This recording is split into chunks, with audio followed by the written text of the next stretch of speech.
नवलक्षणलक्षितं श्रीकृष्णाख्यं परं धाम जगद्धामनमामितं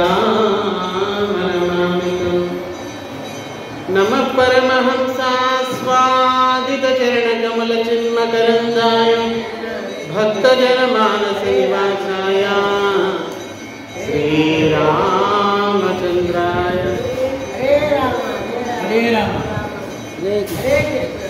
यत्र यत्र रघुनाथकीर्तनं तत्र तत्र कृतमस्तकाञ्जलिं बाष्पवारि परिपूर्णलोचनं मारुतिं नमत राक्षसान्तकं वागीशायस्य वदने लक्ष्मीर्यस्य च वक्षसि यस्यास्ते हृदये संवित् तं ऋषिं भजे नारायणं नमस्कृत्य नरं चैव नरोत्तमं देवीं सरस्वतीं व्यासं ततो जयमुदीरये।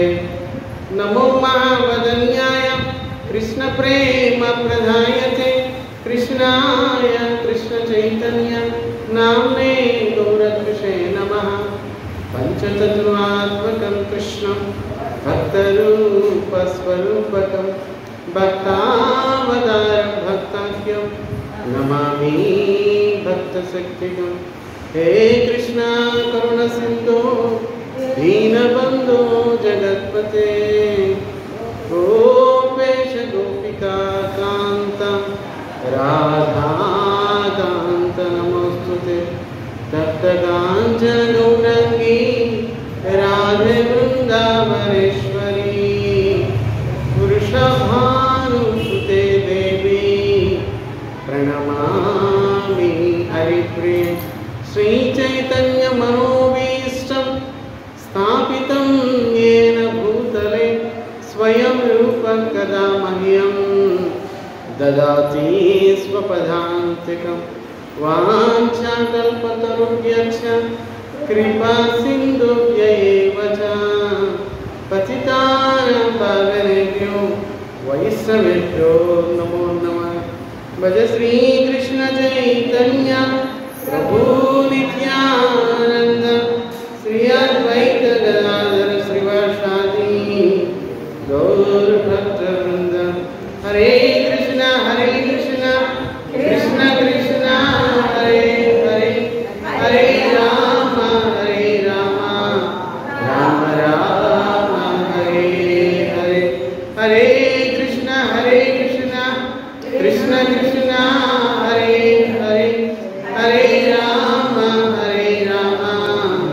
राम राम हरे हरे। हरि ओम तत्सत्। श्री श्री राधा गोपीनाथ स्वामी, श्री रामचंद्र भगवान, श्री जगन्नाथ स्वामी, श्रीमन चैतन्य महाप्रभु, श्री कार्यसिद्धि श्री वेंकटेश्वर स्वामी, श्री लक्ष्मी नृसिंह स्वामी, श्रील गुरुदेव श्रील प्रभुपाद वाరు, పూజ్యపాద స్వామి, భక్తి కంకణ మనమహారాజు గారు, పూజ్యపాద హరిదాస్ ప్రభు, అనంతకోటి వైష్ణవుల యొక్క విశేషమైన అనుగ్రహం వలన శ్రీ రామ కథామృతం శ్రీ వాల్మీకి మహాముని రచించిన రామాయణం ప్రవచించడానికి మాకు, శ్రవణం చేయడానికి మీ అందరికీ కూడా ఈ సద్భాగ్యం కలుగుతుంది. హరే కృష్ణ. మనము శ్రీ రామాయణం యొక్క మహాత్మ్యం చెప్పుకుంటున్నామండి. ఇక్కడ ఒకే సమయంలో రెండు సంవాదాలు జరుగుతున్నాయి. ఒకటి నైమిషారణ్యంలో సూత గోస్వామి చెప్తున్నారు, సౌనక ముని బృందం వింటున్నారు. ఇంకొక సంవాదము మేరు పర్వతం పైన నారదముని చెప్తున్నారు, చతుస్సనాథులు వింటున్నారు. వారు చెప్పిన మాటలే ఇక్కడ కింద మీరు చెప్తున్నారు. ఇక సనత్ కుమారుడు అడుగుతున్నాడు నారదముని. మనము నిన్నటి వరకు చెప్పుకున్నాం. మనం కార్తీక శుద్ధ పౌర్ణమి రోజు నుండి ఆరంభించి 9 రోజుల వరకు రామాయణం వింటే ఫలితం ఏమిటి? చివరికి వైకుంఠ ప్రాప్తి కలిగింది ఈ రాక్షసుడి రూపంలో ఉన్న ఈయనకి. సరే, ఎలా ఉద్ధరింపబడ్డారు అని నేను చెప్పుకున్నాను.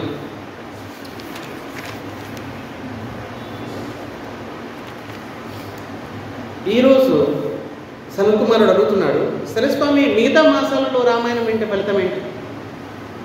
ఇతర మాసాలలో రామాయణం వింటే ఫలితం ఏంటి? నాటకం చెప్తున్నారు, అయ్యా సర్వే యూయం మహాభాగ కృతార్థ నాత్ర సంశయ యతః ప్రభావం రామస్య భక్తితః శ్రోతుముద్యత. అయ్యా శ్రీరాముని యొక్క చరణాలయందు భక్తి అంత సులభం కాదు, చాలా చాలా దుర్లభమైనది శ్రీరాముని చరణాలయందు భక్తి. ఎంతో భాగ్యం ఉంటే కానీ భగవంతుని చరణాలయందు భక్తి లభిస్తుంది, లేకపోతే లభించదు. ఇతర దేవతలు బోల్డంత మంది ఉన్నారు, కోట్ల మంది దేవతలు ఉన్నారు.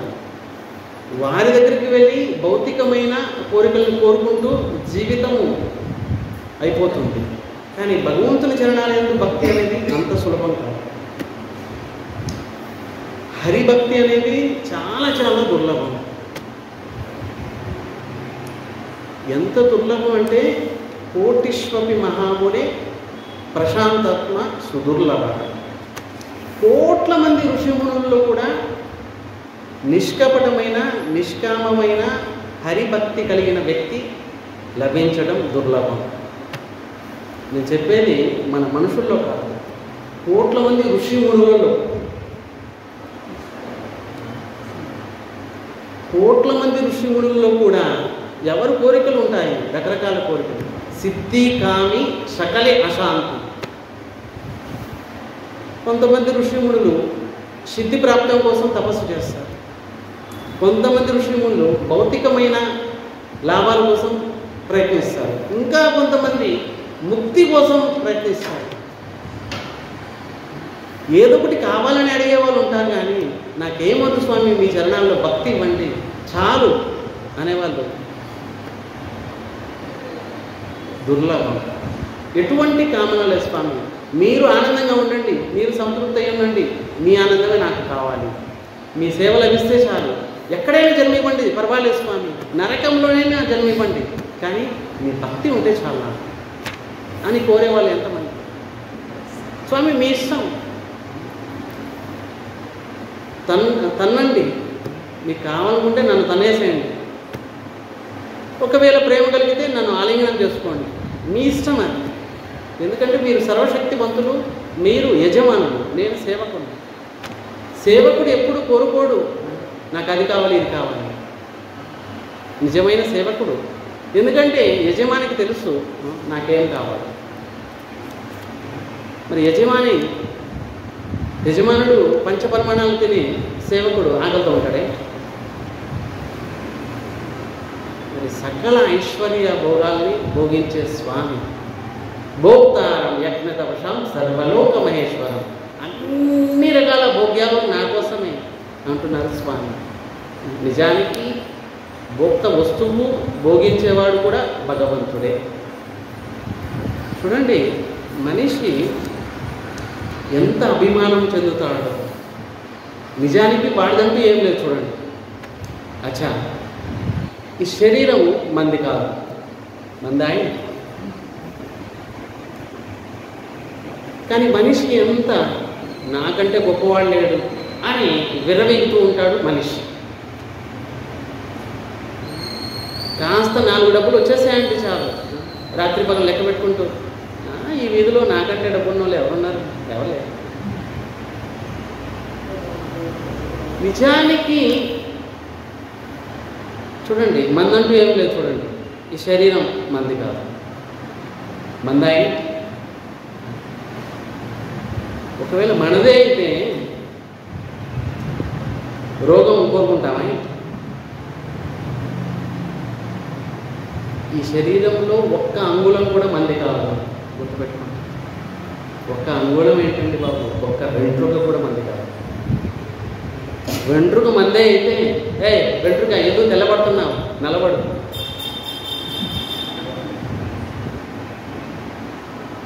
ఒక్క వెంట్రుక కూడా మంది కాదు. అచ్చా, ఈ శరీరానికి సంబంధించిన వ్యక్తులు మన వాళ్ళే ఎలా అవుతారు? ఇప్పుడు ఈ శరీరమే మంది కాదంటే మరి ఈ శరీరం ఇచ్చిన వాళ్ళు మన వాళ్ళ కొన్ని ఈ శరీరం నుంచి ఉత్పన్నమయ్యే వాళ్ళు మన వాళ్ళ శరీరం మంది కాదు, ఇంద్రియాలు మనకి కాదు, మనస్సు మంది కాదు, మనకి కాదు, అయినా కూడా దేవుడికి ఇవ్వడానికి వెనకంజ వేస్తాం. ఏది మంది లేదండి, స్వామియే ఇచ్చారు. ఎలా? గంగా నదికి ఒడ్డుకు వెళ్తాం, స్నానం చేస్తాం, గంగా నదికి ఏమి ఇవ్వగలం? మన దగ్గర ఏమున్నాయి ఇవ్వడానికి? మరి ఆ గంగా నది జలాలే ఆ నదిలోనే వేసేస్తాము, పోసేసి అమ్మా నువ్వు ఇంత పవిత్రమైన దానివి, మరి నా దగ్గర ఇవ్వడానికి ఏమీ లేదు, మరి నీ జలము అత్యంత పవిత్రము, మరి ఇంతకంటే పవిత్రమైన వస్తువు ఈ జగత్తులో లేదు, కనుక నేను నీకే ఇస్తున్నాను. మరి గంగాదేవి అత్యంత ఆనందపడిపోతుంది. అబ్బా, నిజానికి మనమేం ఇవ్వలేదు, ఆవిడ నీళ్ళే ఆవిడకి ఇచ్చేసింది. అలాగే సర్వము భగవంతుడు చెందింది, అయినా కూడా భగవంతుడు చూస్తుంటాడు. మరి మొత్తం నాకే చెందింది, కానీ ఒక మాట అంటాడా లేదు వీడు. మరి అనడంతో మనకి భగవత్త. మరి ఆ మాట కోసమే ఎదురు చూస్తున్నారు స్వామి. కోట్ల జన్మలైపోయాయి మనకి. నాది మాది, నాది మాది, అహం మమేతి ఇది మాయ. నాది మాది, నేను మేము, ఇదే మాయ. నిజానికి భగవంతుడు మనకు సంబంధించిన వాడు. ఈ విషయం మర్చిపోయి ఏదైతే మనకు అసలు సంబంధమే లేదు ఆ విషయాలన్నీ కూడా నాది అనుకుంటున్నాను. ఇదే మాయ. శరీరం నాది కాదు, నాదే అనుకుంటున్నాను. ఇల్లు, వాకిలి, డబ్బు, బంధువులు వీరందరూ కూడా నావారు కాదు, కానీ నాదే అనుకుంటున్నాను. కానీ నిజానికి భగవంతుడు తోటి నాకు సంబంధం ఉంది, నిత్య సంబంధం. మమైవాంశ జీవలోక జీవభూత సనాతన. మరి జీవులందరూ కూడా నా యొక్క అంశలే అని అంటున్నాడు భగవంతుడు. మరి భగవంతుడు మనకు చెందినవాడు. ఈ విషయం మనం మర్చిపోయాం. ఏదైతే మనకు అసలు సంబంధమే లేదు దాన్ని గట్టిగా పట్టుకున్నాం. మరి ఎప్పటికీ మనకు చెందింది కాదు. ఎంత గట్టిగా పట్టుకోండి, కానీ మనతో ఉండదు. చూడండి, ఫర్ ఎగ్జాంపుల్ బంధువులు అంటే బంధనంలో ముడిపెట్టుకొని లోపల లాగే వాళ్ళే బంధువులు. బంధనం ఇది బంధువు, బంధించే వాళ్ళే బంధువులు. దాంట్లో బంధించేస్తారు. సరే, ఇక్కడ నారదుని అంటున్నారు, స్వామి శ్రీరాముడి యొక్క చరణాలయంలో భక్తి చాలా చాలా దుర్లభం. అటువంటి శ్రీరామాయణం గురించి మీరు అడుగుతున్నారు, నేను చెప్తాను. పూర్వకాలంలో ద్వాపర యుగంలో సుమతి అనే గొప్ప మహారాజు ఉన్నారు. ఆయన చంద్రవంశంలో జన్మించారు. సప్తద్వీపాలకి ఏకైక ప్రభువు. చూడండి, సప్తద్వీపాలకి మనకి చిన్న ఇల్లు ఉంటేనే మరి రాజమండ్రిలో నాకంటే గొప్పవాడు ఎవరు లేరు అనుకుంటాను.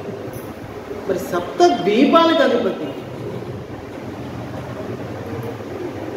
మరి అటువంటి ధర్మాత్ముడు, సత్యసంధుడు, సకల సంపదలు ఉన్నా కూడా సర్వము భగవంతుడు చెందింది, నాదంటూ ఏం లేదు, స్వప్న సదృశం అనుకుంటూ కల్లో కోట్లు మీకు వచ్చాయి, కల్లో వచ్చాయంటే నిజం వచ్చాయని అర్థం. కల వచ్చింది మీకు, నిన్న ₹1 దొరికాయి మీకు, రాత్రంతా లెక్క పెట్టుకుంటున్నారు, తెల్లవారి కళ్ళదిరి చూసేసరికి మంచం కింద పడున్నారు. మరి నిజంగా డబ్బులు వచ్చాయి, ఊరికే కళ వచ్చింది అంతే. మరి ఈయన సప్తద్వీపాలకి నిజంగా అధిపతి అయినా కూడా కళ అనుకుంటున్నాడు. ఇవన్నీ నాకు కాదు, అన్నీ భగవంతుడివి. ఇంతకుముందు ఇంకొక ఆయన ఉన్నారు, ఇప్పుడు నేనున్నాను, ఇక భవిష్యత్తులో ఇంకొక ఆయన వస్తారు. ఇవన్నీ భగవంతుడికి చెందింది అని అనుకుంటున్నారు. మరి ఇంత ధర్మాత్ముడు, అహంకారం లేదు పాపం ఈయన. మరి ఈయన ఏం చేసేవారు? నిత్యము శ్రీరామచంద్రుడిని పూజించేవారు, నిత్యము రామాయణం వినేవారు. ఈయన ఆ రోజు పగల రాత్రి అనే భేదం లేకుండా నిరంతరం రామాయణం వినేవారు. చూడండి, మరి ఏ పని వాటిలో లేని వాళ్ళు కూడా అన్ని పనులు నాకే ఉన్నాయని కూర్చుంటాడు. ఈయన సప్తద్వీపాలకు అధిపతి, మరి సర్వము ఈయన మీద భారం ఉంది, కానీ అన్నిటినీ పక్కన పెట్టి రామాయణం వింటున్నారు. మనకు అసలు ఏ పని లేదు, అయినా కూడా అస్సలు మాకు అరగంట కూడా సమయం లేదు స్వామి. సాయంత్రం పూట పగలపూట చెప్పుకుంటే మేము వచ్చుండేవాళ్ళం ఎంతసేపు, సాయంత్రం పూట మాకు ఎట్లా కుదరదు. మళ్ళీ పగలపూట పెడదామని చెప్తాము రండి అంటే పగలపూట అసలు కుదురుతున్నాయి, అసలు ఎప్పుడు కుదురుతుంది, ఎప్పుడు కుదరదు.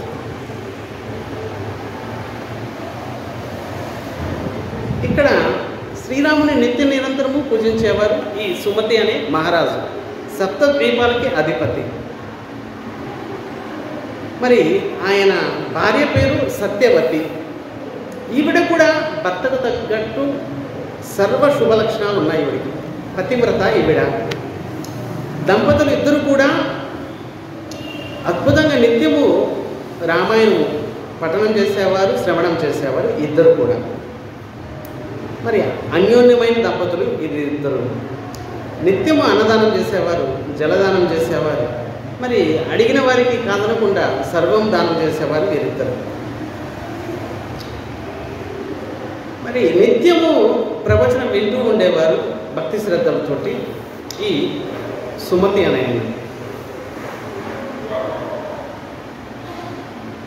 ఈయన యొక్క పేరు ప్రఖ్యాతము ముల్లోకాల్లో వ్యాపించింది. ఈయన యొక్క పేరు ప్రతిష్టలు చూసి విభాండక మహర్షి తపస్య వదిలి శిష్యులతో కలిసి ఈయన చూడటానికి వచ్చారు. చూడండి, భార్య పిల్లలతోటి సంసారం చేస్తున్న ఒక మహారాజును చూడటానికి అంత పెద్ద మహర్షి వచ్చారు. మరి ఎందుకని? ఈయన రామాయణానికి ఆశ్రయం తీసుకున్నారు కాబట్టి. విభాండక ఋషి ఆశ్చర్యపడుతూ వచ్చారు, ముల్లోకాల్లో ఇటువంటి మహారాజులు ఉన్నారు, ఎవరైతే నిత్య నిరంతరం రామాయణమే వింటున్నారు, శ్రీరాముని యొక్క భక్తులు,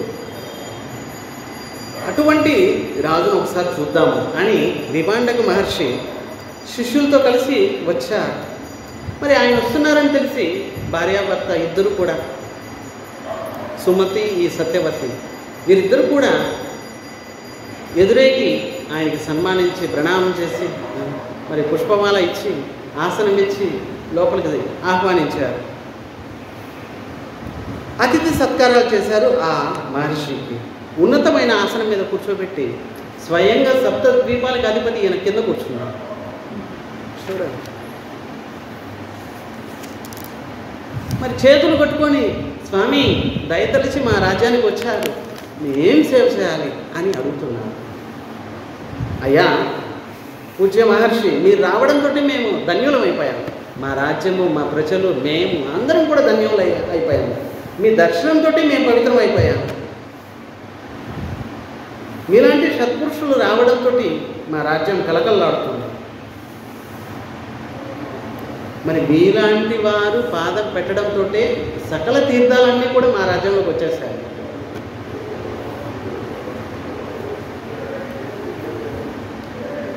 అయ్యా నా సంపద, భార్య, పిల్లలు అన్నీ కూడా మీ సేవలోనే, ఆజ్ఞాపించండి, మేమేం చేయాలి సేవ అని చేతులు కొట్టుకొని అడుగుతున్నారు సుమతి అనే మహారాజు.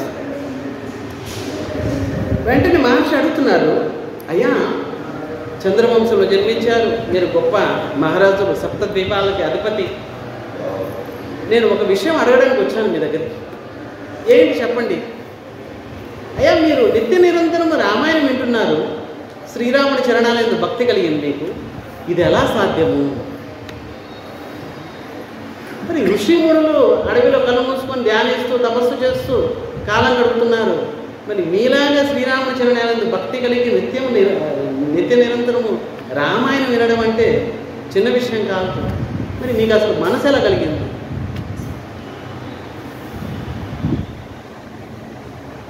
అని రామాయణం ప్రవచనం మీద మీకు శ్రవణం చేయాలని మీకు ఎందుకు మనసు కలిగింది? అది కూడా భార్యాభర్తలు ఇద్దరు కలిసి నిత్య నిరంతరం రామాయణం వింటున్నారు, కారణం ఏంటి అని అడిగారు విభాండక ఋషి. అప్పుడు మహారాజ్ చెప్తున్నారు, స్వామి మీరు అడిగిన ప్రశ్నకి నేను సమాధానం చెప్తాను. నిజానికి శ్రీరాముడి యొక్క కృప వలన పూర్వజన్మలో నేను ఏ కర్మ చేశాను, నా భార్య ఎవరు, ఇవన్నీ విషయాలు కూడా నాకు గుర్తున్నాయి. స్మరణ శక్తి ఉంది, ఎందుకంటే రాముడి కృప వల్ల. పూర్వజన్మ గురించి చెప్తాను వినండి. నేను పూర్వజన్మలో ఎలా ఉండేవాడిని, ఇప్పుడు ఎలా అయ్యాను చెప్తాను వినండి. అయ్యా, మా దంపతులు ఇద్దరు కూడా పూర్వజన్మలో నా పేరు మాలిని, ఒక శూద్ర కుటుంబంలో జన్మించాను. మరి నేను ప్రతి ప్రాణికి హాని కలిగించేవాడిని. మరి నేను చెయ్యని పాపం లేదు. మరి అంతెందుకండి బాబు, దారుణమయ్యేవాడిని, మరి చంపేసేవాడిని, గోహత్య చేశాను, బ్రాహ్మణ హత్య చేశాను. నేను చేయని పాపం అంటలేదు. నిత్యం దొంగతనాలు చేసి నేను ప్రాణుల్ని వధించి బ్రతికేవాడిని. మరి భయంకరమైన కఠినమైన మాటలు మాట్లాడేవాడిని. వేశ్యలో ఉండి వేశ్య సాంగత్యం చేసేవాడిని. ఇలా నా జీవితాంతం గడిపాను. ఇక మా ఇంట్లో మా వారు విరక్తి చెంది, మా పెద్దవాళ్ళు ఏం చేశారు, నన్ను ఇంట్లో నుంచి తరిమేసేసారు. మరి నీలాంటి వాడు ఇంట్లో ఉండడానికి అధికారం లేదు, వెళ్ళిపో. నా బంధువులందరూ కూడా నన్ను వెలగొట్టేశారు. మరి దుఃఖం చెంది నేను అడవికి వెళ్ళిపోయాను. ఊళ్ళో జనాలు నన్ను చూసి భయపడిపోతున్నారు అందరూ. అడవికి వెళ్ళిపోయాను. అడవికి వెళ్ళిపోయి అక్కడ మృగాలు ఉన్నాయి, ఆ మృగాల్ని వధించి వాటి మాంసం తిని బ్రతికేవాడిని అడవిలో. మరి వచ్చేపోయే బాటసాల నుండి అడ్డగించి వాళ్ళని దోచుకునేవాడిని. అక్కడికి వెళ్ళి కూడా నేను పాపాలే చేసేవాడిని. కాలక్రమేణా ఆకలి దప్పికలతోటి బాధపడుతూ ఇక జీవితం మీద విరక్తి కలిగింది నాకు. అడవి లోపలికి వెళ్ళిపోయాను. దూరంగా ఒక ఆశ్రమం కనిపించింది. ఆ ఆశ్రమం ఎవరిదని నేను అక్కడ అడిగాను. అప్పుడు అక్కడ చెప్పారు, అయ్యా, ఈ ఆశ్రమం వశిష్ఠులు వారు ఉంటారు, ఆయన ఆశ్రమం ఏది, ఆయన శిష్యులు ఆయన ఇక్కడ భజన చేస్తూ ఉంటారు. ఆ ఆశ్రమానికి, వశిష్ఠుని ఆశ్రమానికి దగ్గరలోనే నేనేం చేశాను, చిన్న గుడిసె కట్టేసుకున్నాను. కనీసం వాళ్ళ దర్శనమని చేస్తూ బతుకుతానని ఒక చిన్న గుడిసె వేసుకొని అక్కడ కూర్చున్నాను. ప్రతిరోజు ఋషిమునులు ఆశ్రమానికి వస్తూ వెళ్తూ ఉండేవాళ్ళు. నేను వాళ్ళకి ప్రణామం చేసేవాడిని.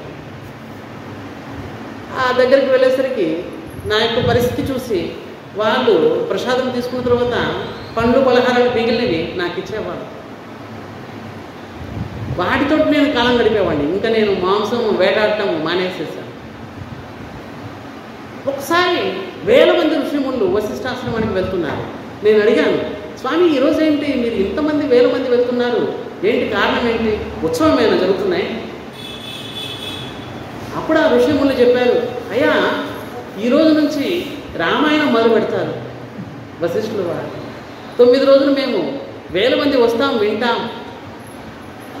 అప్పుడు నేను కూడా వెళ్ళి కూర్చున్నాను. మరి వశిష్ఠులు వారు రామాయణం చెప్తున్నారు, నేను వింటున్నాను. కాలక్రమేణా ఈ విధంగా నేను 20 సంవత్సరాలు గడిపాను. ఆ సమయంలోనే ఒక ఆవిడ వచ్చారు నా పూరి గుడిసె దగ్గరికి. మరి ఆవిడని అడిగాను, ఎవరమ్మా మీరు? నేనే దిక్కులేనని అనుకుంటే మళ్ళీ నువ్వు ఎవరు వచ్చారు? నా పేరు కాళీ. నేను నా భర్తనే చంపేసి వచ్చాను. మా ఇంట్లో వాళ్ళు తరివేశారు నన్ను. నేను చెయ్యని పాపం లేదు. బంధువులందరూ నన్ను తరివేశారు. మరి తిరుగుతూ ఆటలతోనే నేను ఇటువైపు వచ్చాను. నిషాదత్వంలో నేను పుట్టాను. నా పేరు కాళీ. దావికుడు అనే ఆయన నా తండ్రి. నిరంతరం నేను ఏం చేసేవాడిని, దొంగతనం చేసేదాన్ని, పరుల సొత్తుని దొంగిలించేదానిని. ఇంకా ఏంటి, ఇతరుల మీద చాడీలు చెప్పేదాన్ని. స్వయంగా భర్తనే చంపేసేసాను. మరి ఇంట్లో బంధువులు వాళ్ళు వీళ్ళందరూ కూడా నన్ను తరిమేసేసారు. చూడండి, అన్నిటికంటే చెడు గుణము ఇతరుల యొక్క సొమ్ముని దొంగలించడం. ఎప్పటికి కూడా ఎంత అవసరమైనా కూడా దొంగిలించకూడదు ఇతరుల సొమ్ముని. ఇంకొక చెడ్డ గుణం ఏంటంటే చాడీలు చెప్పడం. అబ్బా ఆవిడ మొన్న ఏమన్నారు తెలుసా? నాకెందుకులండి, మీరు మంచిగానే ఉంటారు, కానీ మీ మీద ఆ విధంగా మాట్లాడేసరికి నేను అసలు ఉండబుద్ధి కాలేదు. ఆ విధంగా తిట్టింది ఏంటి, నిన్ను ఏమన్నది ఏంటి, నాకెందుకులే. సో మెల్లమెల్లగా ఈ విధంగా చాడీలు చెప్పడం. మరి ఈవిడ పరుల సొమ్ముని దొంగతనం చేసేది, చాడీలు చెప్పేది, సొంత భర్తని చంపేసి వచ్చేసింది. నాకు ఆకలిగా ఉంది, ఏమైనా ఇవ్వండి అని అడిగింది పాపం ఈయన సరే నేను ప్రసాదం తీసుకొచ్చుకున్నాను, పండ్లు నువ్వు కూడా తీసుకో. మరి ఆ రోజు నుంచి ఇద్దరు కలిసి ఆ గుడిసెలోనే ఉండేవారు. వారిద్దరు కలిసి రామాయణం వినడానికి వెళ్ళేవారు.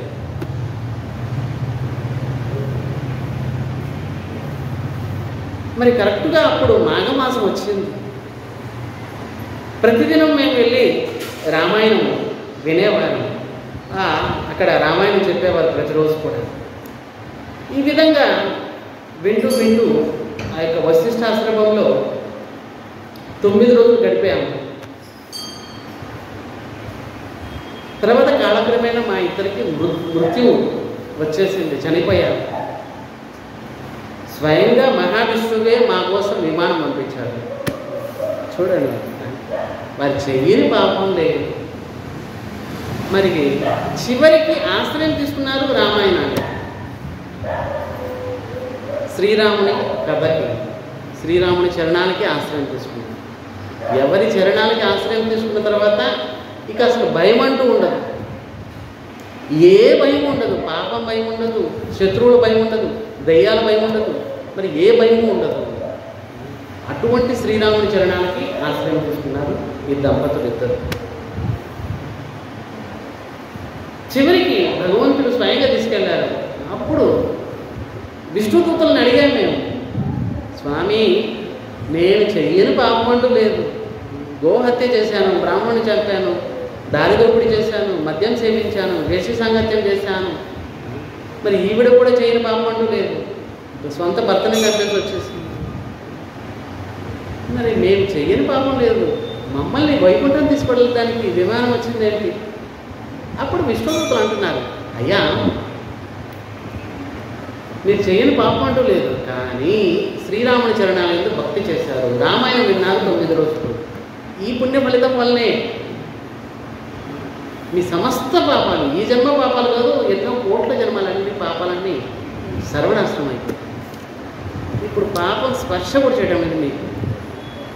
9 రోజులు మాఘమాసంలో, అది కూడా వశిష్ఠాశ్రమంలో రామాయణం విన్నారు మీరిద్దరు. అందుకే మీకోసమే విమానం తీసుకొచ్చింది.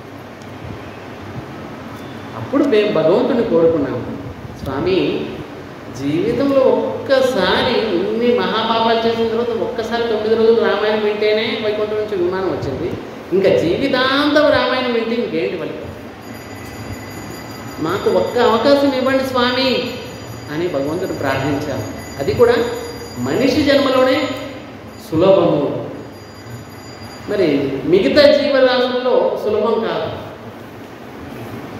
ఇప్పుడు చూడండి, ఆశ్చర్యమైన విషయం, రామాయణం నేను చెప్తున్నా, మీరు వింటున్నారు, నేను మనుషుని, మీరు మనుషులు. మిగతా 84 లక్షల జీవరాశులకు సులభమై చెప్పడం సులభం కాదు, వినడం సులభం కాదు. అంతెందుకండి బాబు, దేవతలు ప్రార్థిస్తున్నారు భగవంతుడు, స్వామి మాకు మనుష్య జన్మ ఇవ్వండి. దేవతలు ప్రార్థిస్తున్నారు భగవంతుడిని, స్వామి మాకు మనుష్య జన్మ ఇవ్వండి, అది కూడా కలియుగంలో.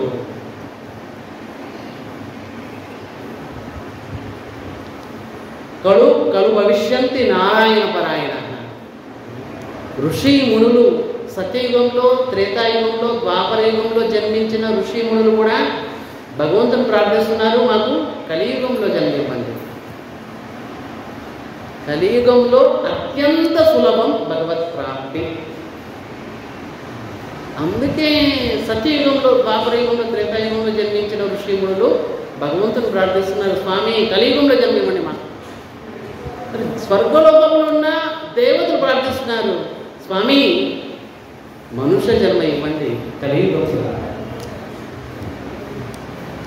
కనుక భగవంతుని హరికథ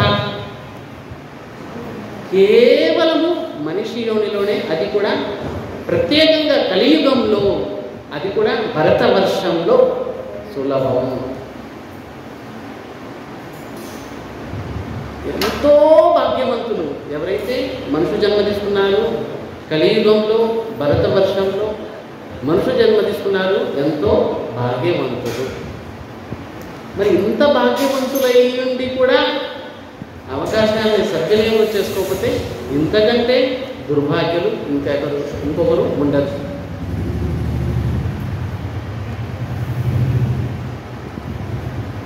చివరికి మాకు అవకాశం ఇచ్చారు భగవంతుడు. మరి ఈ జన్మలో సప్త ద్వీపాలకు అధిపత్యం చేశారు భగవంతుడు. అయినా కూడా స్వప్న సదృశంలాగా నేను వాటన్నింటిని పక్కన పెట్టాను. కేవలం రామాయణం మాత్రమే వింటున్నాను జీవితాంతం.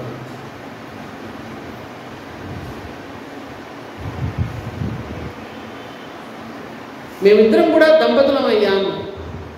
ఈ రామాయణ కథామృతాన్ని నిత్య నిరంతరం వింటున్నాము. నారదుడు చెప్పారు, అయ్యా చూడండి, విభాండక మహర్షి ఆశ్చర్యపోయారు. అప్పో, పూర్వజన్మలు మీరు శూద్రకులంలో జన్మించి ఈవిడ చేయలేని పాపాలు లేవు, మీరు చేయని పాపాలు లేవు, అయినా కూడా కేవలం 9 రోజులు మాత్రమే మీరు రామాయణం విని ఇంత గొప్ప స్థితికి వచ్చారా?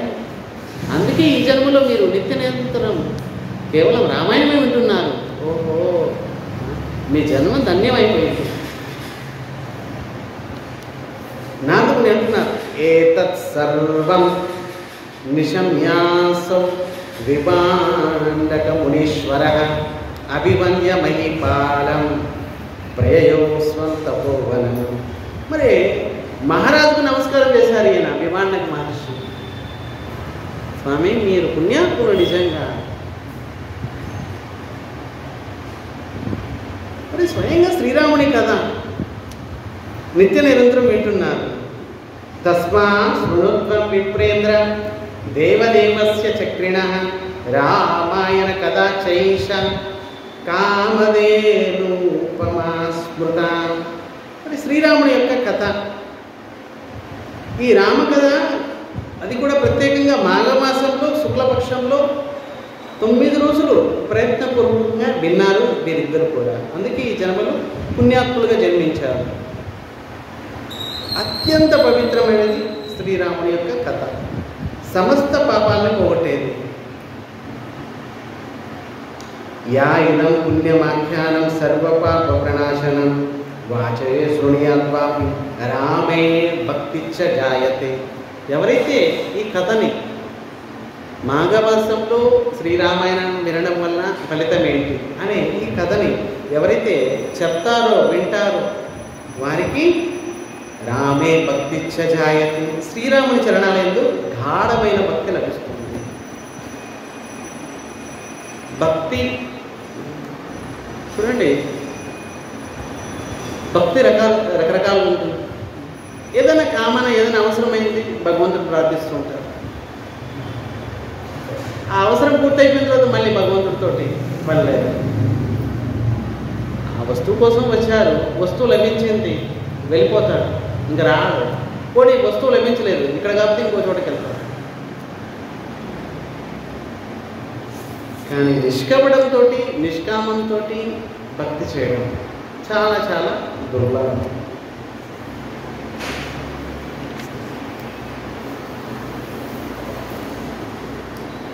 నారదుడు అంటున్నారు, నారద వాచ అన్యమాసే ప్రవక్ష్యామి శృణుత్వం సుసమాహిత సర్వ పాపహరం పుణ్యం సర్వ దుఃఖ నివారణ.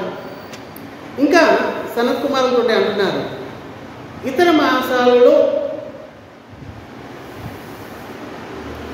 రామాయణం వింటే ఫలితం ఏంటి, ఆ విషయాలు కూడా చెప్తాను, మీరు సావధానంగా వినండి. మరి చెప్పే విషయాలు వినడం వల్ల సమస్త పాపహరణం, అన్ని పాపాలు పోతాయి, దుఃఖాలు పోతాయి. అంతెందుకు బ్రాహ్మణులైనా సరే, క్షత్రియులైనా సరే, వైశ్యులైనా సరే, శూద్రులైనా సరే, స్త్రీలైనా సరే, ఎవరైనా సరే అందరికీ కూడా రామాయణం వినడానికి అందరికీ సమానమైన అర్హత, అధికారం ఉంది. ఫలాను వాళ్ళే వినాలి అలాగేం లేదు కదా. అలా ఉన్నాయి, అలా ఏం లేదు. మనిషి మాత్రం వినొచ్చు.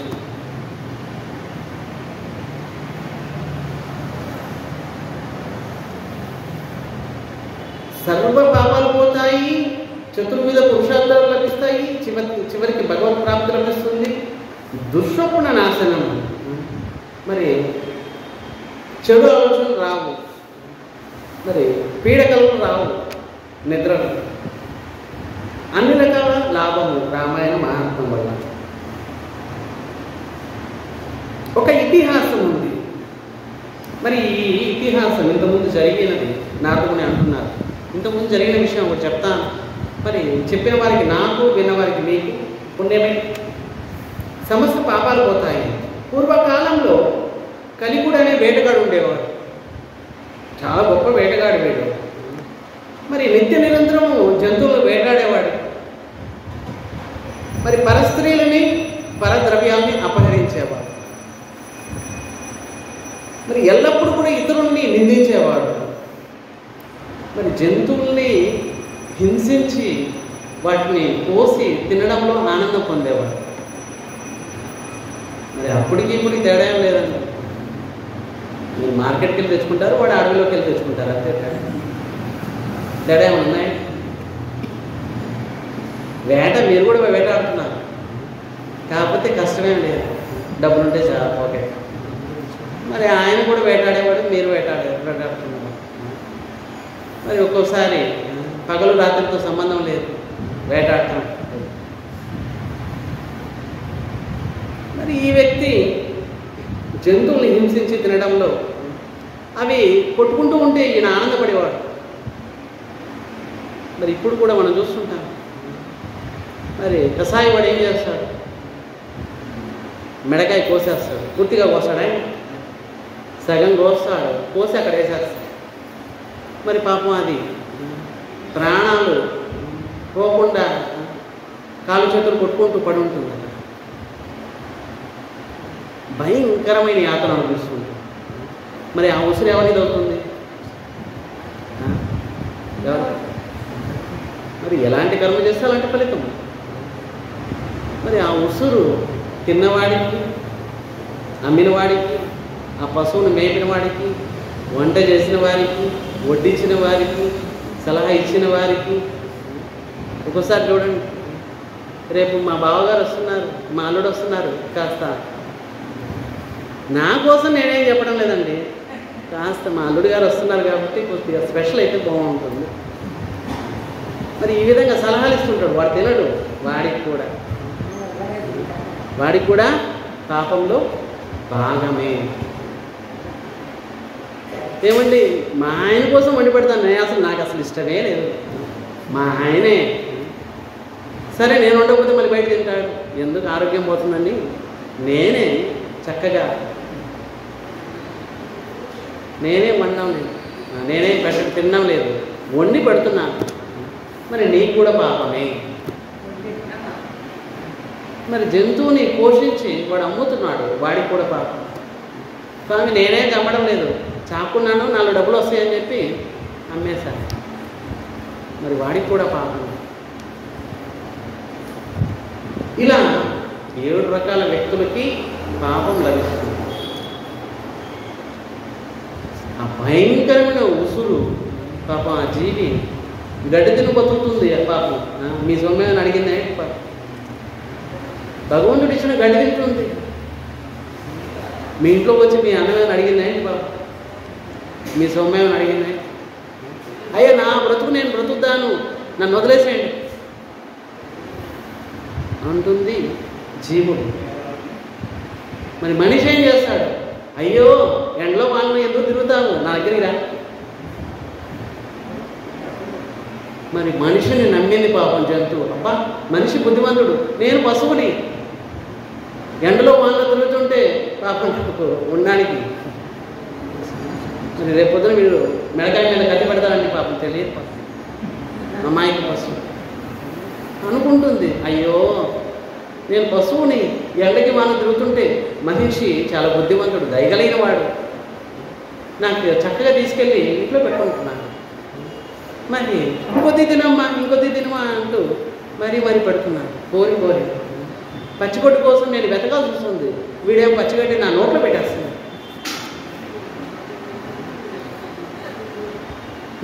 ఇంకా తిను బాగా లావావు. మరి చివరికి నాకు అప్పుడు తెలిసింది, ఎప్పుడైతే నన్ను కట్టేసి తీసుకెళ్ళిపోతున్నా, నేను అనుకున్నాను ఈయన కంటే గొప్ప యజమాని ఇంకొక ఉంటారు, ఆయన దగ్గర తీసుకెళ్తున్నారేమో, ఆయన ఇంకా పెడతారేమో నాకు. మరి నమ్మి మోసపోయాను. చివరికి ఏమైంది? నా ఎదురుగానే నా పిల్లల్ని, నా తల్లిదండ్రుల్ని నన్ను చంపేస్తున్నారు. అది కూడా అయ్యా చంపేదేదో పూర్తిగా చంపేసేయండి ఒకేసారి. మరి మనిషి ఏం చేస్తున్నాడు? మరి చచ్చిపోయి మేము తింటామే, చచ్చిపోయి మేము తినము, చంపేసి తింటాం. అది కూడా కాలు చేతులు కొట్టుకొని చూస్తూ ఉంటే ఆనందపడుతూ తింటాం మేము. ఎంత భయంకరమైన పాపం. మరి ఆ ఉసురు ఎవరికి వెళ్తుంది? చక్కగా మేము ఏసీలో కూర్చొని మరి టేబుల్ మీద, డైనింగ్ టేబుల్ మీద కూర్చొని మరి హ్యాపీగా తింటున్నాం, ఏ పాపం మాకు లేదు. మరి ఆ ఉసురు ఎవరికి? పాపం కాలు చేతులు కొట్టుకొని ప్రాణం పోకపోతుంది అక్కడ, ఏడుస్తుంది పాపం. అది స్వామి మీకు ఏం అన్యాయం చేస్తానండి బాబు, నన్ను చంపేస్తున్నారు. అది కూడా సగం చంపారు. మరి ఈయన కూడా జంతువుల్ని సగం చంపి ఆనందం పొందేవాడు ఈ కలిగుడు అనే ఆయన వంశం నుంచే వచ్చారు వీళ్ళంతా. మరి లక్షణాలు ఎలా వస్తాయి? మరి ఇంకా ఏం చేసేవాడిని నేను? ప్రత్యేకంగా పరుల సొత్తుని అపహరించేవాడిని. అది కూడా గుళ్ళల్లో దొంగతనం చేయడం అంటే నాకు ఇంకా ఇష్టం బాగా.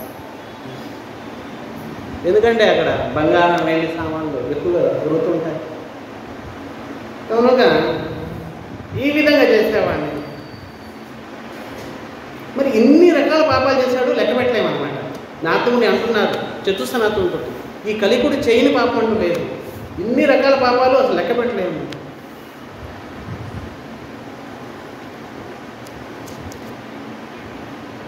ఆయన చూస్తే ఇతర ప్రాణులు కూడా భయపడిపోయాయి, అంత భయంకరంగా ఉండేవాడు.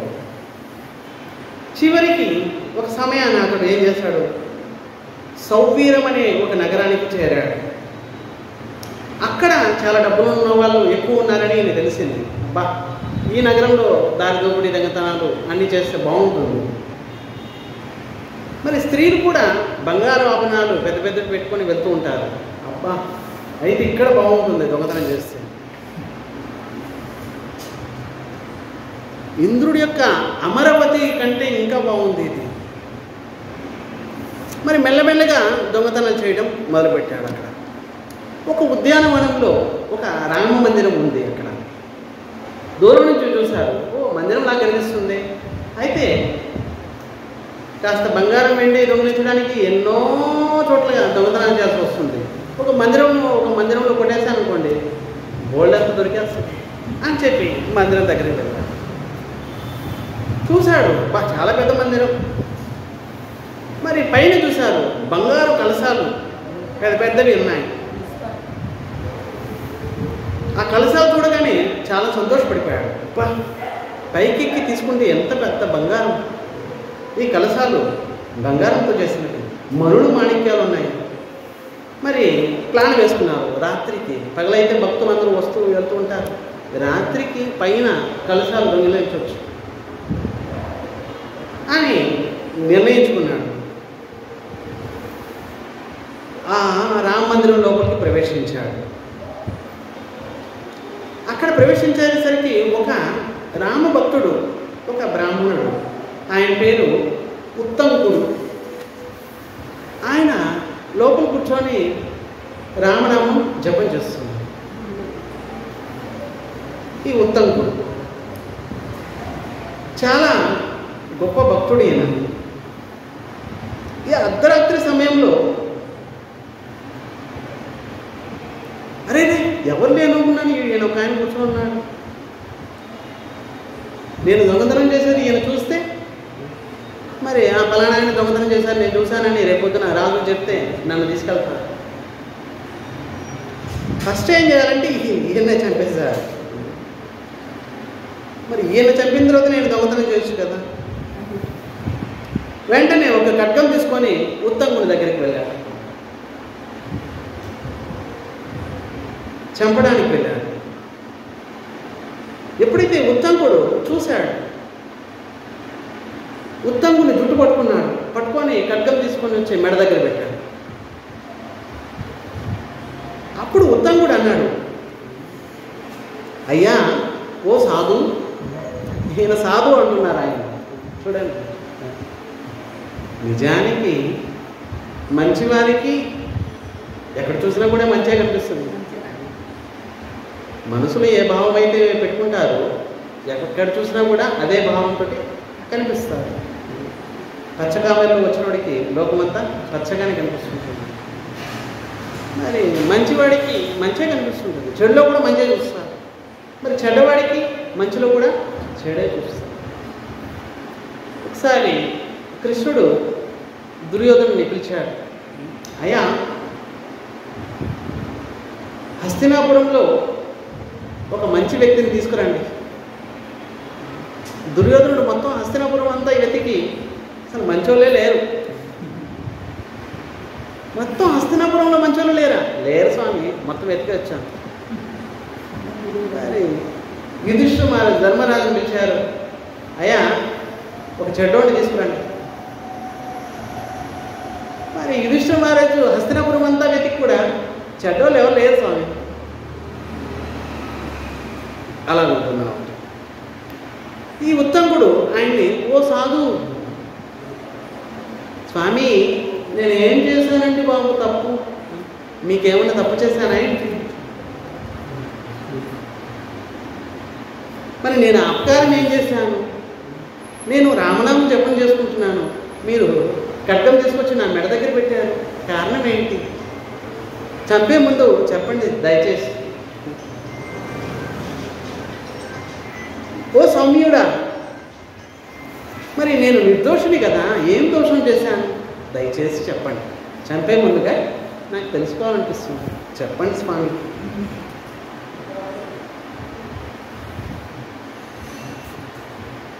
మరి ఏదైనా దోషం కలిగి ఉంటే క్షమించండి నన్ను. ఎల్లప్పుడూ ఇతరులకి హితం చేసేవాడు సజ్జనుడు. మరి నేను ఎప్పుడు కూడా దోషం లేదు, దోషం ఎప్పుడు చేయలేదు, తప్పు ఎప్పుడు చేయలేదు.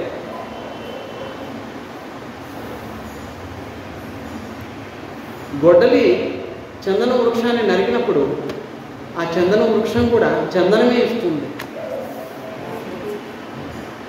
నన్ను నరికావు, నేను ఇవ్వనుకో అని ఉంటున్నాయి.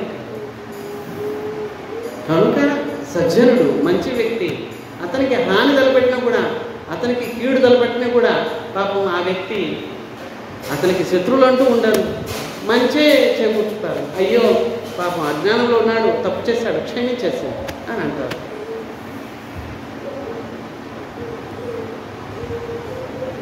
స్వామి దయచేసి నిష్కారణంగా నన్ను చంపడానికి వచ్చారు, కారణం ఏంటి?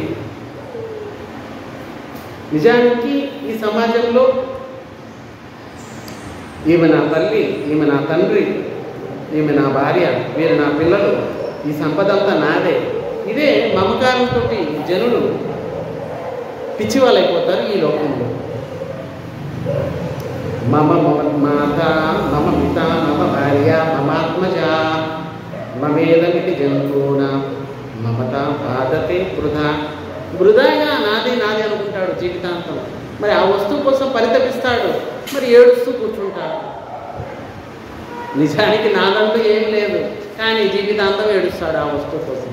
ఏదైనా కొత్త వస్తువులు వస్తే ఆనందపడిపోతాడు. అబ్బా, పాత వస్తువులు పోతే అబ్బా ఇక నా జీవితంలో ఎవరికి పోలేదు, నావే పోయాయన్నట్లుగా వాడు పరితపిస్తాడు.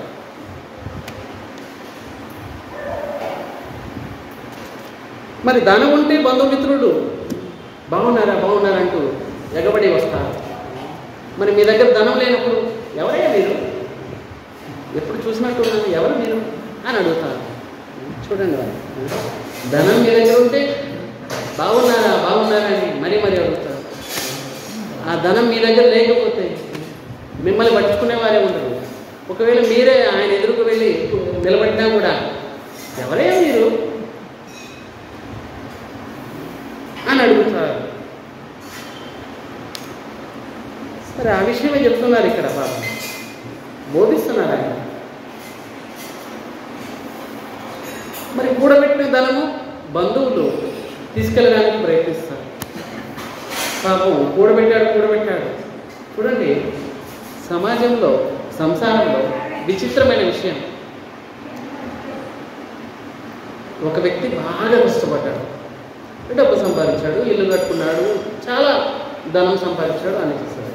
కానీ ఆ వ్యక్తి ఇంత కష్టపడ్డాడు, నిజంగా అనుభవించగలరా? మరి ఇంత కష్టపడ్డాడు, చివరికి తాను అనుభవించలేడు. ఇతరులు ఎవరైతే కష్టపడలేదు అస్సలు, వారు దొంగిలిస్తారు. అది ఎవరైనా సరే, భార్య కానీ, పిల్లలు కానీ, బంధువులు కానీ, మిత్రుడు కానీ, ఎవరైనా సరే. ఇన్ని కోట్లు, సరే ఒక వ్యక్తి దగ్గర కోట్ల ధన సంపద ఉంది. మరి ఆ వ్యక్తి ఏం తింటాడు? అన్నమే తింటాడా, లేకపోతే డబ్బు తింటాడు? మనం తినేదాంట్లో కూడా సగంలో సగమే తింటాడు. బాగా డబ్బున్నోడిని చూడండి, వాడు తినే తిండి చూస్తే మీరు విరక్తి కలుగుతుంది. మరి కోట్లు ఉన్నాయి వీడికి, ఏం రాలేదు. పప్పులో నీళ్ళు వేసుకుంటున్నాడు, పప్పు కూడా వేసుకుంటాం లేదు వీడు. అన్నం నేను 3 పూటలు తింటున్నాను, వీడు కనీసం ఒక్క పూట కూడా. డాక్టర్ చెప్పేశాడు, అన్నం తిన్నామంటే పోతావు. మరి ఇంకేంటి, కోట్లు ఉండి లాభం ఏంటి? ఊరికే కోట్లు ఉన్నాయి అనుకుంటాడు అంతే. మరి నా జోబిలో 100 రూపాయలు ఉన్నాయి, నేను ఖర్చు పెట్టుకోలేను, లాభం ఏంటి? ఆకలితో ఉంటాను, 100 రూపాయలు ఉన్నాయి నా దగ్గర జోబిలో, కానీ ఆకలితో ఉన్నాను, లాభం ఏంటి? 100 రూపాయలు ఉంటే లాభం ఏంటి? వాడి దగ్గర కోట్లు ఉన్నాయి, లాభం ఏంటి? అది తినకూడదు, ఇది తినకూడదు, మరి ఉన్నది దేనికోసం? మరి ప్రతిసారి వాడు ఆరోగ్యం కోసం, ఎందుకంటే మరి ఆరోగ్యం ఉంటే కదా కోట్లు వాడి దగ్గర. రోజు లెక్క పెట్టుకోవచ్చు, ఎంత వస్తుంది అంత వస్తుంది అనుకుంటాడు, అంతే. అనుభవించేది ఏమి లేదు. మరి కష్టపడి సంపాదించేవాడు కనీసం మరి సమయానికి ఎంతో కొంత తృప్తిగా తినగలడు. మరి వాడికి ఏమి కండిషన్ ఏం లేదు, అది తినకూడదు ఇది తినకూడదు. అసలు తినడానికి ఇంత దొరుకుతుంది, మరి దాంట్లో మళ్ళీ తినకూడదు తాను అది తినకూడదు, అలాగే ఉండదు కదా. కనుక బాగా డబ్బున్నోడు ఏం అనుభవించలేడు, పూర్తిగా డబ్బు లేనివాడు డబ్బు కావాలని మరి జీవితాంతం అనుకుంటూ ఉంటాడు. మరి అది వస్తే బాగుంటుంది, ఇది వస్తుంది బాగుంటుంది, డబ్బులున్నోడు సుఖంగా ఉన్నాడని అనుకుంటాడు డబ్బు లేనివాడు. కానీ డబ్బులున్నోడు అనుకుంటాడు ఇంత డబ్బులు లాభమే, కనీసం మరి ఇష్టమైన కూర కానీ ఇష్టమైనది కూడా తినలేకపోతున్నాడు. డబ్బున్నోడు అనుకుంటాడు డబ్బులున్నాడే నయం, ఏ రోగం లేదు, కష్టపడి ఏ రోజుకాలం సంపాదించుకొని వాడు తింటున్నాడు, నాకు ఇంతకుముందు కూడా లాభం లేదు అని అనుకుంటాడు వీడి మనసులో. మరి డబ్బు లేనివాడు అనుకుంటాడు, డబ్బులు కోట్లు ఉన్నాయి, ఎంత సుఖం ఉంటాడో వాడు. మరి ఇంతగా శరీరాన్ని సుఖపెడతాడు, ఒక్క నిమిషం ఏసీలో నుంచి బయటకు వస్తే అసలు ఉండలేడు. మరి ఈయనేమో ఎండకి మనకి కష్టపడుతున్నాడు. చూడండి విచిత్రమైన విషయం. మార్నింగ్ మీరు వెళ్తూ ఉంటారు, 2 రకాల వ్యక్తులు సమాజంలో చూస్తుంటారు. ఎక్కడైనా సరే, ఎక్కడైనా కాదు ఎక్కడైనా సరే 2 రకాలు ఎవరు? ఒకరు పొట్ట తగ్గించుకోవడానికి మార్నింగ్ వాకింగ్ వెళ్తూ ఉంటారు. పొట్ట తగ్గించుకోవడానికి మార్నింగ్ వాకింగ్ వెళ్తూ ఉంటారు. ఆ పక్కనే పొట్టలో ఏం లేదు స్వామి నాకు ఎంతో కొంత ఇవ్వండి, పొట్టలో ఏమీ లేదు, లోపలికి వెళ్ళిపోయింది, నిన్న లేదు ఈరోజు లేదు, ఎంతో కొంత ఇవ్వండి స్వామి అంటూ పొట్టగుడి కోసం పక్కన ప్లాట్ఫారంలో అడుక్కునేవాడు. మరి ఈయనకేమి ఇంతగా ఉంది, ఇంకా అసలు పొట్టలో ఇంకా ప్లేస్ లేదు, ఉన్నదాన్ని కరిగించుకోవడానికి జీవితం. మరి ఏది చేస్తే బాగుంటుంది? వాడు ఎవరిని ప్రశ్న వేసినా ఈ ప్రశ్నే వేస్తాడు, మొబైల్ చూసినా టీవీ చూసినా సినిమా చూసినా ఈ ప్రశ్నే వేస్తాడు. బాగా తిని పొట్ట పెరిగితే ఏం చేయాలి, తగ్గించుకోవాలంటే ఏం చేయాలి, ఏ డైట్ తీసుకుంటే పొట్ట తగ్గిపోతుంది,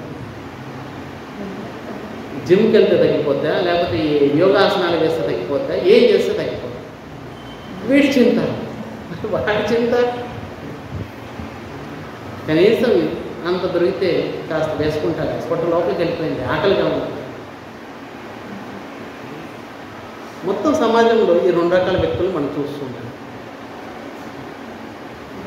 నిజానికి ఎంత అవసరమో అంత లభిస్తుంది. భగవంతుని దయ వల్ల ఎటువంటి కరువు లేదు, ఎంత అవసరమో అంత లభిస్తుంది, వాడే సుఖవంతుడు.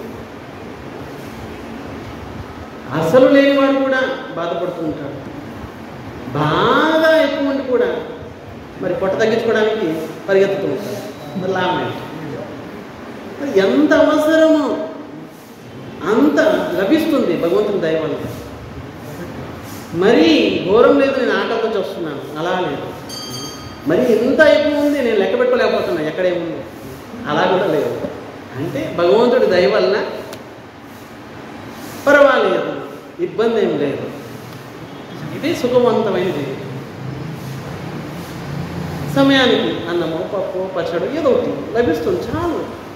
మరి లభించిన దాంతో సంతృప్తి పడేవాడే నిజంగా సంతోషి. స్వామి ఎంత అవసరమో నేను అడుక్కోవడం లేదు కదా, మరి మీ దయ వల్ల ఎంత అవసరం అంత లభిస్తుంది. షర్టు బట్టలు వేసుకోగలుగుతున్నాను, గాలి పీల్చుకోగలుగుతున్నాను, సమయానికి అంత తినగలుగుతున్నాను. మరి ఇంత తినడం లేదు, మరి ఇక నా వల్ల కాదు స్వామి. అలాగేం లేదు, మరి దొరికిన దాంతో సంతృప్తి పడేవాడే నిజంగా సంతోషి. ఇంకా కావాలి ఇంకా కావాలి అనేవాడు, కోట్లు ఉన్నవాడు కూడా దరిద్రుడు. కోట్లు ఉన్నాయి కానీ ఇంకా కావాలనే మనసులో ఉంటే వాడు దరిద్రుడు. నిజంగా వాడికంటే దరిద్రుడు ఇంకొకరు లేదు. వాడి కన్ను ఎప్పుడు వాడికంటే పైన వాడి మీద పడి ఉంటుంది. మరి ఈ విధంగా ఎన్నో రకాల నీతులు చెప్తున్నారు ఈ ఉత్తాంగుడు కలిగుడికి. అప్పుడు కలిగుడికి బుద్ధి వచ్చింది. అవును నిజమే, సంసారంలో ఇవన్నీ జరుగుతున్నాయి. యథార్థాన్ని గ్రహించి భయంతో వణికిపోతున్నాడు ఈ కలిగుడు. చేతులు జోడించి స్వామి నన్ను క్షమించండి. మరి క్షణికాలము సాధువు యొక్క సాంగత్యం వల్ల చూడండి, అంత భయంకరమైన పాపి, వాడు చేయని పాపం అంటూ లేదు. చివరికి రామ మందిరం పైన బంగారు కలశాలు చూసి దొంగిలించడానికి వచ్చాడు రామ మందిరం లోపలికి. ఆ సాధువుని చూసి సాధువుని చంపేసి తీసుకుందాం అనుకుంటున్నాడు. మరి చివరికి ఆ సాధువు సరే చనిపోయే ముందు కాస్త ఉపదేశం ఇస్తానే అంటూ ఉపదేశం ఇచ్చారు. మరి ఈయన మనసు మారిపోయింది. స్వామి నన్ను క్షమించండి స్వామి, క్షణికాలం మీ సాంగత్యం వలన మయా కృతాని కర్మాణి మహాంతి శుభాహాని చ తాని సర్వాణి నష్టాని విప్రేంద్ర తవ దర్శాత్. అయ్యా నేను చేయని పాపం అంటూ లేదు, మీ యొక్క దర్శనం వల్ల మీ సాంగత్యం వల్ల అన్నీ పోయాయి, అన్ని పాపాలు పోయాయి, నా యొక్క బుద్ధి కూడా మారిపోయింది,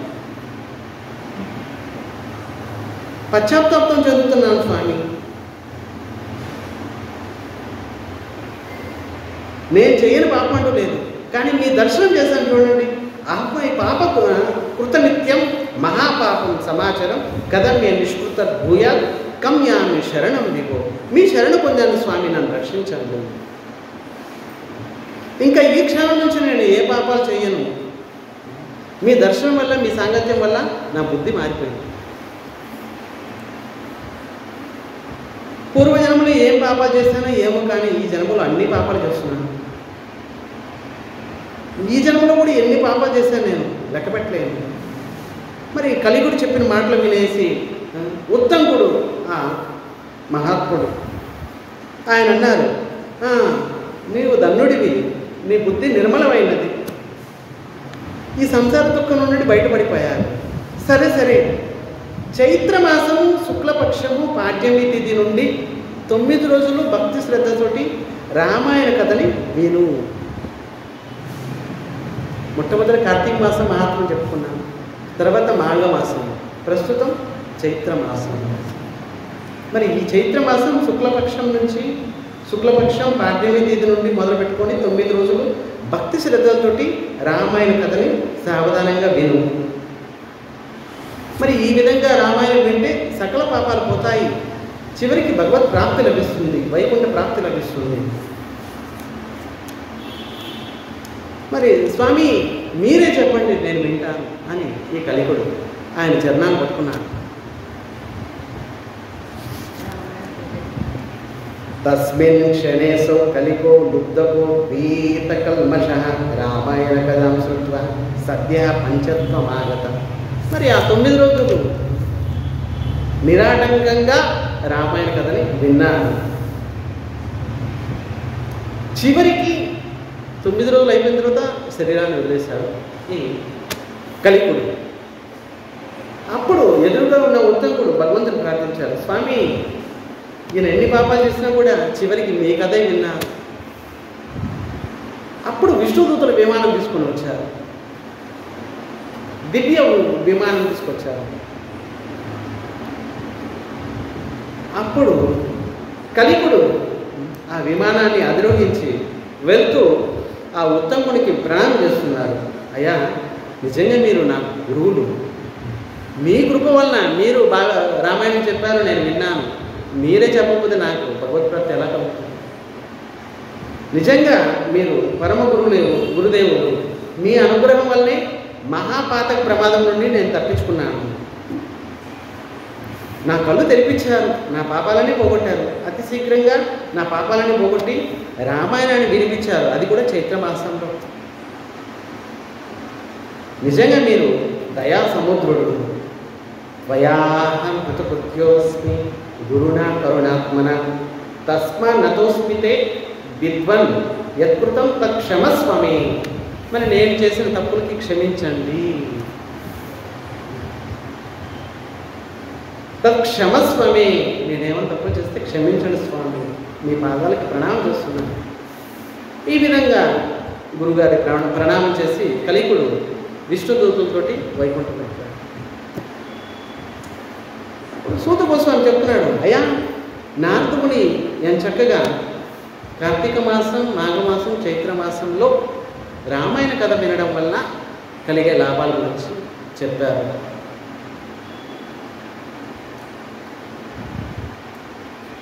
సూత గోస్వామి అంటున్నారు,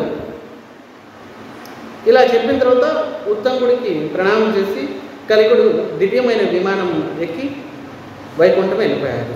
సో ఇది చైత్రమాసం శుక్లపక్షంలో రామాయణ కథా శ్రవణం చేయడం వల్ల కలిగే ఫలితం. తస్మా శృణుత్వం విప్రేంద్ర కథా రామస్య చ చైత్రమాసే సితే పక్షై శ్రోతవ్యం చ ప్రయత్నతః. ఈ చైత్రమాసంలో శుక్లపక్షము పాడ్యమి తిథి నుండి మొదలుపెట్టుకొని 9 రోజులు రామాయణం వినడం వల్ల ఫలితము. ఈప్సితం మనసా యత్యత్ తదాప్నోతి న సంశయ సనత్కుమారయ్య స్పృష్టం తత్సర్వం గదితం మయా. ఇలా నారదముని రామాయణం యొక్క మహాత్మను చెప్పారు. ఆయన చెప్పిన మాటలే మీకు నేను చెప్తున్నాను అని సూత గోస్వామి అన్నారు. మరి ఇంతటితోటి మహాత్మం ఇంకొక అధ్యాయం ఉంది. ఈ అధ్యాయం కూడా మనం రేపు చెప్పుకుంటాం. రేపటితోటి మహాత్మం అయిపోతుంది. మనం బాలకాండని మొదలు పెడతాం. बोलो श्री राधा गोपीनाथ स्वामी की, श्रीमन चैतन्य महाप्रभु की, श्री सीता राम समेत लक्ष्मण भक्त शत्रुघ्न श्री हनुमान की, श्री अयोध्या धाम की, श्री वाल्मीकि ऋषि की, श्री नारद मुनि की, श्री चतुष्सनातन की, समवेत भक्त वृंद की, श्रीमद महाकाव्यम श्री रामायण की, समवेत भक्त वृंद की, अनंत कोटि वैष्णव वृंद की, नाम संकीर्तन की, श्री श्रीमद भक्ति कंकड़ परमाराज गारी की, पूज्य हरिदास प्रभु की, समवेत भक्त वृंद की, कदाश्रवण गारी भक्त वृंद की, अनंत कोटि वैष्णव वृंद की, नाम संकीर्तन की, गोविंदा गोविंदा गोविंदा। हरे कृष्ण।